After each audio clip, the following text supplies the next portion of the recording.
Who you are is what you do. You are not a cog. You are not an assistant or an administrator. You're not a gopher or a middle manager either. No, you're creative, a valuable asset to your family and your community, a person who can make a difference to an organization. You are capable of having an impact, leaving a legacy, creating things that are outstanding. You are not ordinary. In fact, you're remarkable. Now hurry. Don't let yourself and the rest of us down. You're listening to an audio presentation of The Big Moo. Stop trying to be perfect and start being remarkable. The Big Moo was written by Julie Annixter, Tim Manners, Malcolm Gladwell, Dave Balter, Promise Phelan, Heath Rowe, Amit Gupta, Mark Benioff, Kevin Carroll, Tom Peters, Carol Cohn, Randall Rothenberg, Lynn Gordon, Jay Gouliard, Donna Sturgis, Marcia Hart, Jackie Yuba, Guy Kawasaki, Polly Labar, Chris Meyer, Robin Williams, no, not that Robin Williams, the other Robin Williams, Jacqueline Novogratz, Dan Pink, Dean DeBias, Red Maxwell, Mark Cuban, Lisa Gansky, April Armstrong, Tom Kelly, Robin Waters, William Godin, Alan Weber, and me, your narrator, Seth Godin. Preface. Remarkableize it. What's a big moo? Let's begin with the truth. Actually, we'll begin with two things that are true. One, the only way to grow is to be remarkable. And two, the only barrier to being remarkable is your ability to persuade your peers to make it happen. In the old days, showing up was 95% of success. If you offered a good product at a good price in a reliable way, you'd do fine. Being local was a good thing. Having a long track record helped. Decent quality and personal service mattered as well. No longer. Good enough isn't good enough because now everything is good enough. Our expectations of quality are unrealistic and are being met every single day. We don't just want to be satisfied, we want to be blown away. Not only that, but today, everything is a click away. Being local isn't good enough either. Tiny churches are getting crushed by megachurches outfitted with energetic rock bands and complete daycare centers. Copy shops, engineering firms, hardware stores, and ice cream stands are being destroyed by bigger, faster, cheaper, or more vivid national operations.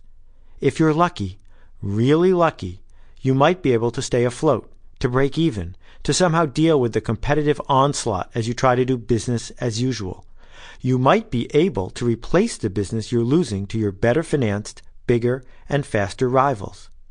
But wouldn't it be better to leave that fear behind and grow instead?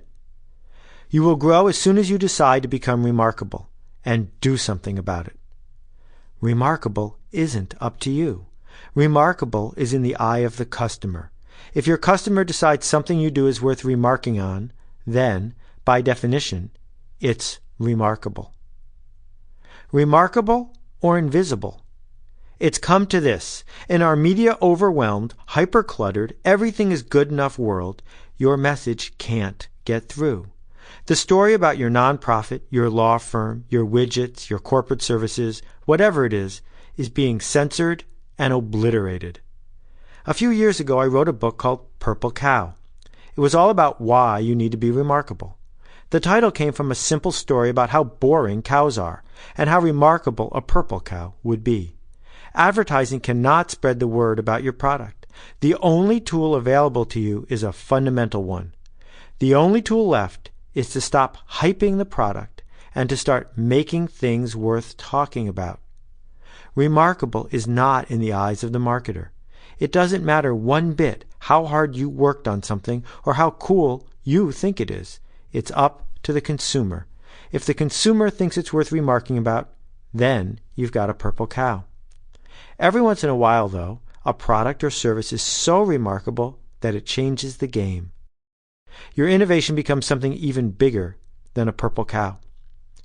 A few months after the book came out, I ran into a group that was brainstorming about ways to make their company remarkable.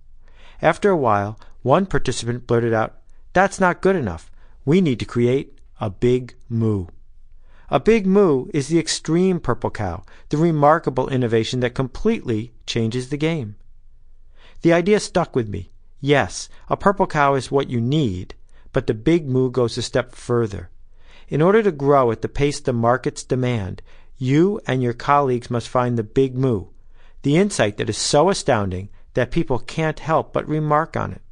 In the same way that FedEx changed the world when they popularized overnight shipping, you can shake up your industry by breaking all the rules, by introducing the big moo. You must remarkabilize your organization. Create a culture where the big moo shows up on a regular basis, where normal is nothing but the short pause between remarkable innovations. In fact, where normal is gone and where the new normal is a constant stream of industry-busting insights and remarkable innovations that keep your organization growing. Would you rather work at Just Marketing Inc. or at Krispy Kreme? Just Marketing is an advertising and marketing agency that focuses exclusively on motorsports. They represent companies that sponsor NASCAR, Indy, and other races. Their clients include Subway restaurants, Diageo, Henkel, Volkswagen of America, Merrill Lynch, Time Inc., Travelodge, Jackson Hewitt Tax Service, Eli Lilly and Company, and Armor All STP Products Company. 2 years ago, Just Marketing had 18 employees. Today, they have 50 employees, and they're almost done building a new office that will house 100 people. Krispy Kreme, of course, is the famous donut franchise that has recently seen its stock decline 80%, has fired its CEO, and is now facing store closings and layoffs. My guess is that the answer is pretty obvious. For your career and your peace of mind, the choice is clear. Even though the traditional choice is to work for the big company, the public company, the company that everyone has heard of and that seemingly offers security for the long haul, we're too smart for that now. Today, people realize that real security comes from growth. Our economy is built around organizations that grow. Stocks go up when companies grow. Lives are saved when philanthropic organizations grow. Careers are built and progress is made when growth happens. Things that grow don't grow forever, but that's okay, because the experiences we collect stick with us, and we get to take those experiences wherever we go. My best job ever was at Spinnaker Software. I started in 1983 as the 30th employee. When I drove from California to Boston to start work, I passed a Spinnaker billboard in Chicago. Yikes! This is a big company, I thought. It turned out that this was their one and only billboard in the entire country. They had built it for a trade show. A year and a half later, the company had tripled in size, and I was already working on my fourth cool project. If I had been required to wait for someone to retire in order to do something new and interesting, I'd probably still be waiting. Musical chairs takes a long time to win if there's a lot of chairs. Instead, the fast growth of the company gave me all sorts of opportunities to develop my skills and my career. Wanting growth and attaining growth, though, are two different things. Most organizations are paralyzed, stuck in a rut, staring at the growth paradox. On one hand, they understand all the good things that will come from growth. On the other hand, they're afraid, petrified that growth means change. Change means risk, and risk could mean death. Nobody wants to screw up and ruin a good thing. So the organization just sits there, motionless. The growth paradox is endemic, affecting nonprofits, big companies, startups, and even individuals. It continues to frustrate millions of employees and investors. How can we get you to embrace the idea of the purple cow? How can we help you understand that your quest for the big moo, the game-changing innovation, is the main reason, no, not the main reason, the only reason you went to work today? There isn't a logical, proven, step-by-step formula you can follow. Instead, there's a chaotic path through the woods, a path that includes side routes encompassing customer service, unconventional dedication, unparalleled leadership, and daring to dream. Is this a path worth staying on? Only if you want to grow. only if you're tired of being a cog in a dehumanizing machine, only if you're willing to embrace the quest for the big moo. My name's Seth Godin. You can find me at www.sethgodin.com, and I'm recording this in Dobbs Ferry, New York in October 2005.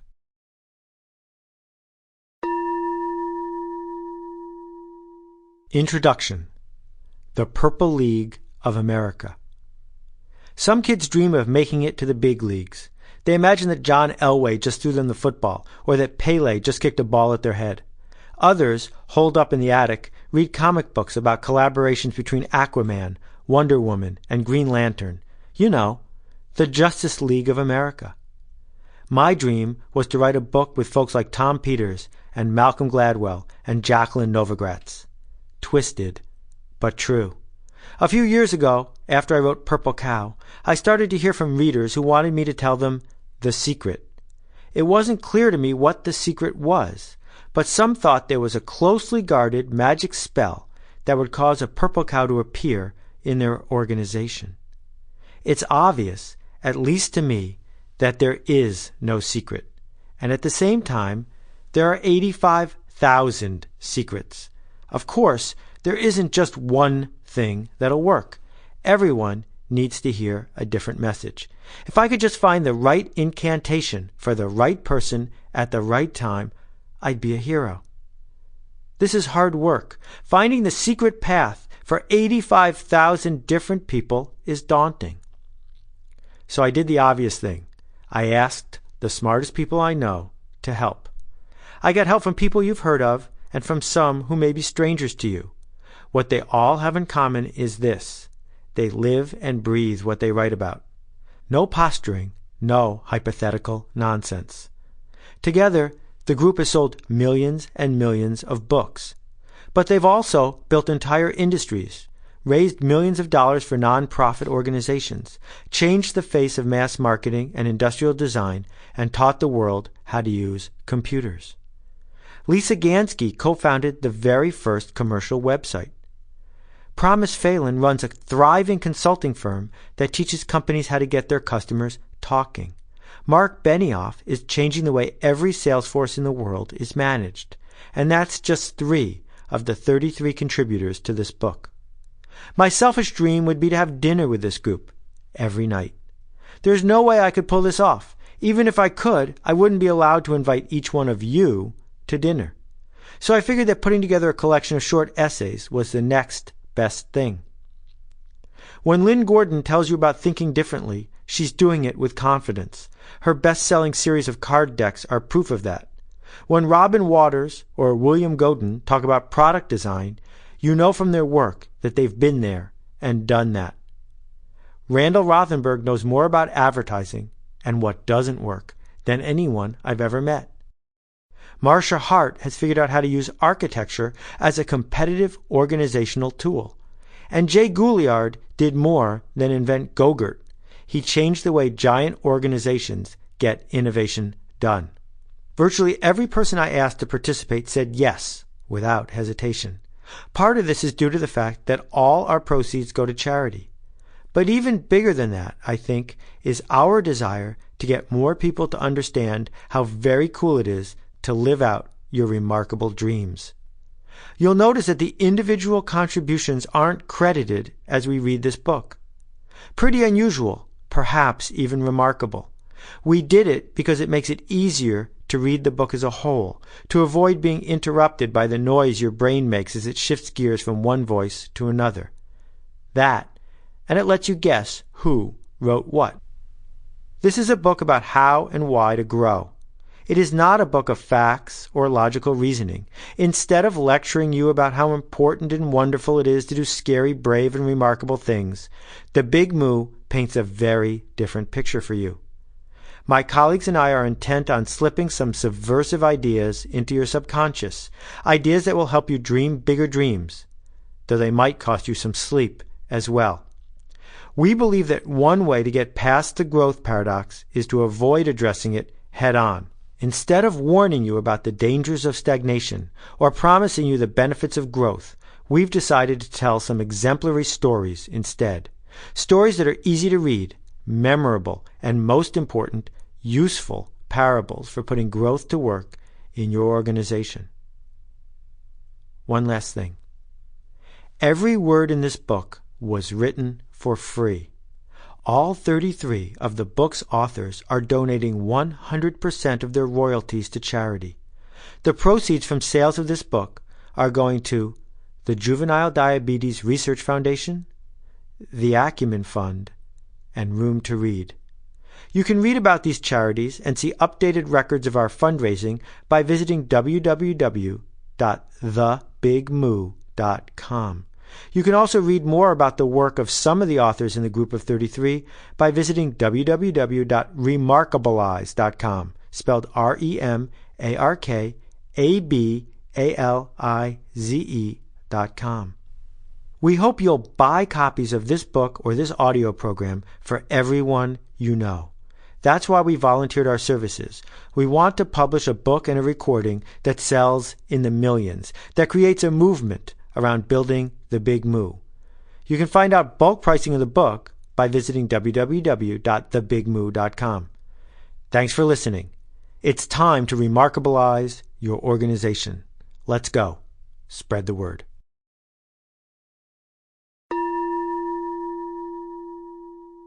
Harry Houdini was a lousy magician. Historians of magic are in total agreement about this. Houdini did hackneyed mechanical tricks, showed little evidence of talent, and had almost none of the suave charisma that the great magicians of his era had. And yet, when I ask you to name a famous magician, odds are you'll say, Houdini. So how did he do it? How did a lousy magician become such a spectacular success? Simple. He wasn't a magician. Harry Houdini invented an entirely different sort of vaudeville attraction. He was not a magician at all, but an escape artist. Crowds didn't line up to watch him cut a lady in half. Instead, they were fascinated by his taunting of death, by the way he used himself as the most important prop in the act. One of his breakthrough performances took place in England. Houdini was challenged by a renowned locksmith, something you don't see very often, to free himself from a new kind of escape-proof set of handcuffs. At first he hesitated, but motivated by the cry of the public, he accepted the challenge. After half an hour in a tiny, isolated chamber on stage, Houdini came back before the audience and asked that the cuffs be removed so that he could take off his heavy wool coat. He was sweating from the heat, and then be replaced. The crowd angrily refused. Houdini would not be permitted to trick them. Unflappable as always, Houdini used his teeth to extract a razor from his coat, which he then dramatically shredded to pieces in front of the crowd. With a grimace, he returned to his chamber. An hour later, he emerged triumphant, holding the opened handcuffs over his head. When Houdini made the decision to focus on escapes instead of magic tricks, it was considered professional suicide. There wasn't a market for escape acts. There wasn't a demand for it. It had never been done before. No one knew what it was worth, and no one could tell him how long or how demanding his act should be. Who could have imagined that Houdini would succeed by spending more than an hour and a half doing just one trick in a closed room out of sight of the audience? Where is it written in the magician's manual that the best way to become famous is to fake not only the outcome, but the event itself? Houdini made those handcuffs himself and paid the locksmith to challenge him in the first place. It only took him a minute to open them when the time came.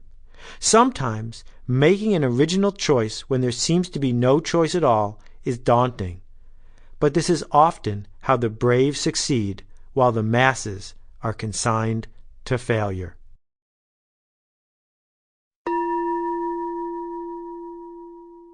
How to be a failure.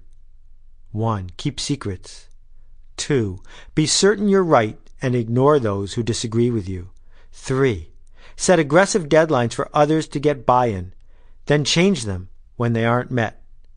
4. Resist testing your theories. 5. Focus more on what other people think and less on whether your idea is as good as it could be. 6. Assume that a critical mass must embrace your idea for it to work. 7. Choose an idea where number 6 is a requirement. 8. Realize that people who don't instantly get your idea are bullheaded, short-sighted, or even stupid. 9. Don't bother to dramatically increase the quality of your presentation style. 10. Insist that you've got to go straight to the president of the organization to get something done. And 11. Always go for the big win.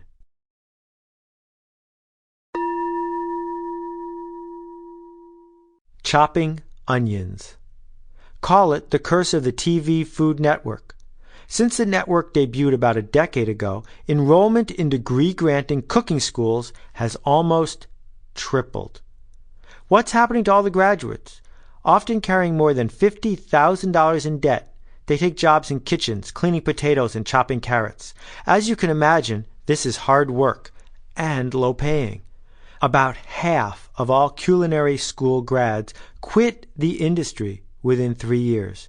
They know that they're not stars on the Food Network and realize that they have little chance of getting off the chopping line. The reason for this overwhelming attrition is that these wannabe TV stars are playing by the wrong rules. The new secret of success is that winning the game has absolutely nothing to do with hard work and paying your dues. In the old days, stable industries offered young workers a pyramid structure. If you did the work and stuck it out, you'd move up. 30 or 40 years after starting in the mailroom, you'd be a senior vice president, an executive director, a bishop, or a chef with his own restaurant. In our fast-moving, media-crazed culture, the opposite is now true. Those who fit in now won't stand out later. Those who follow the rules are never noticed because the system has broken their spirit. There's plenty of work for the undifferentiated masses, so you can have as much of that as you are willing to handle. The fast-rising stars are those who question authority and refuse to do what's been done before. The very system that is always looking for new talent, new ideas, and new approaches is only too happy to sap all the energy out of those that can be persuaded to work at the bottom of the pyramid.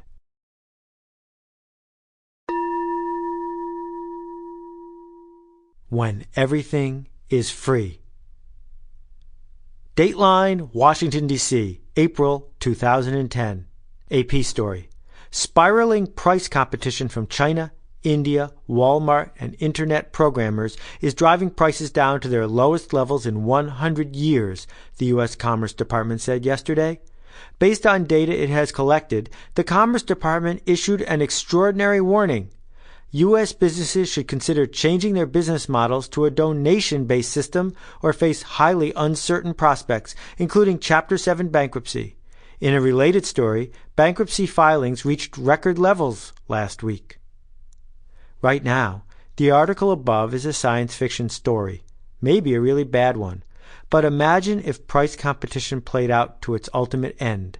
Everything is free. Or virtually free. What if your company's business model was like that of public broadcasting? That is, all of your products are free. You can only earn revenue by convincing customers to donate money that represents their value of your product. More than 1,000 public radio and television stations in the United States operate this way every year. Many public broadcasters thrive, too. Average public radio station revenue is at its highest levels in years.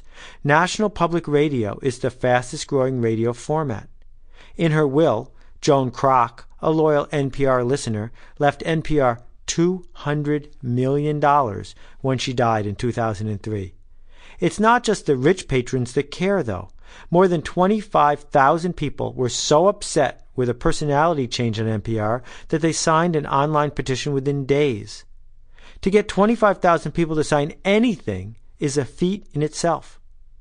Passionate attachment to public broadcasting is at an all-time high, supplemented by monetary donations and the volunteerism of customers who keep public broadcasters on the air.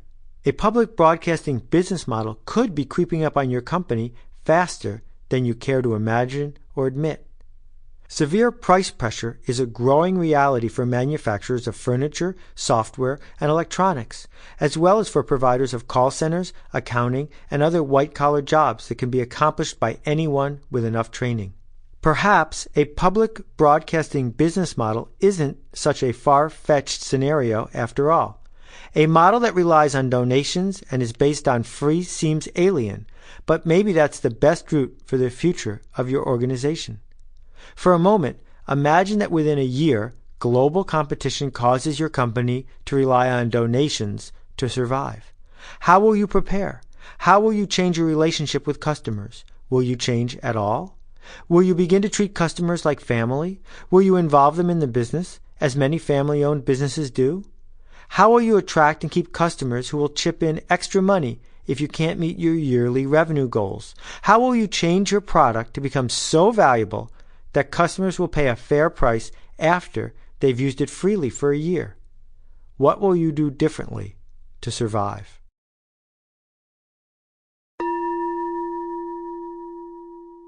Tuesdays with Shecky, a play in 3 jokes. This is a little note from Seth, your narrator. This is a screenplay. I'm going to read it to you, but I'm not going to act it out. So you're going to have to do that whole radio is the theater of your mind, and bear with me as we go. The curtain rises. We're inside the home for retired funny men, an assisted living facility for comics in their sunset years. Sitting in a lazy boy chair, staring out the window at the Catskill Mountains, is Uncle Shecky. He's wearing a tattered robe and chewing on a cigar. Rushing into Uncle Shecky's room is his nephew, Ben. Ben, out of breath. Uncle Shecky, what's wrong? I got your call and came over immediately. Uncle Shecky. Ben, my boy, I don't have much time left, so I've decided to let you in on some wisdom, to convey to you the lessons of my life and teach you the 3 secrets of being remarkable. Listen carefully. Ben, surprised and slightly awed. I'm all ears. Uncle Shecky. Yes, I've noticed that since you were a child, Ben. You know, your cousin Jerry is a very well-known plastic surgeon. He does excellent work. He could help. But I digress. Ben, there are 3 secrets to being remarkable. Ben. What are they? Uncle Shecky. A guy walks into a doctor's office. He says, Doctor, it hurts when I do this. And the doctor says, Ben, what does the doctor say? Ben. Don't do that. Uncle Shecky. Exactly. Now to the next secret. A guy's walking to work one day, and right outside his office he sees a penguin. He's startled, doesn't know what to do. So he takes the penguin into his boss's office and asks his boss, What should I do with this penguin? The boss looks at him and says, Take him to the zoo, you idiot! A few days later, I'm sorry, it's just such a funny joke. Okay, a few days later, out on the street, the boss runs into the guy, and he still has the penguin. The guy is shocked. He looks at the guy and says, I thought I told you to take the penguin to the zoo. And the guy looks at his boss and says... A pause as Uncle Shecky waits. Ben. I did, but we had such a great time. Today I'm taking him to a ball game. Uncle Shecky. Precisely. Oh, Ben, I'm so proud. Ben. Thank you, Uncle Shecky. Uncle Shecky. Now the last secret. A woman from Ohio is walking in Midtown Manhattan. She's a bit lost. She sees a man carrying a violin case, walks up to him and says, Excuse me, sir, how do you get to Carnegie Hall?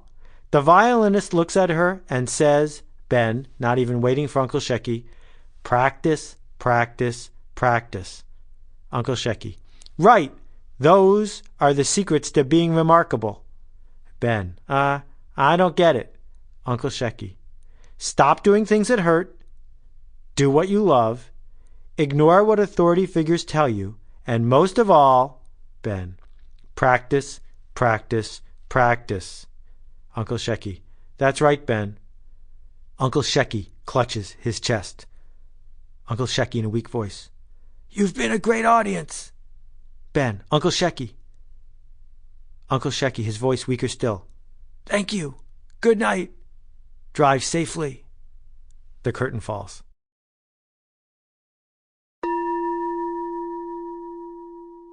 Real artists ship. Steve Jobs was making a point. There's a difference between being a dilettante and acting in a way that actually makes a difference. Sample complete. Ready to continue?